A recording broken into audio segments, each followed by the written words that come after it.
এই যে আসো আসো আসো আসো আসো আসো আসো আসো কোকো কোকো আসো আসো। ও বাবা আমার সোনা বাবা আসো। কি হচ্ছে কি হচ্ছে কি হচ্ছে বাবা কি হচ্ছে কি হচ্ছে বাবা কি হচ্ছে কি হচ্ছে?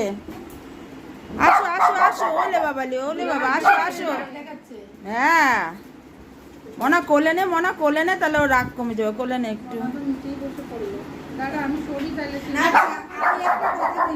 তোমরা কি খাবে বলো? চাউমিন আমাকে একটু ঠান্ডা নরমাল জল আচ্ছা আমি চা খেতে ভালোবাসি আর কি করতে জানি গার্গি দিয়ে একটা হামকি দাও। আর কথা হচ্ছে শোনো, এই যে আমার মেয়েকে নিয়ে এসেছি আর এই যে তনুশ্রী এই অবস্থাতেই দেখাবো। এই যে ওলি বাবা কোকো আদর খাচ্ছে কোকো আদর খাচ্ছে।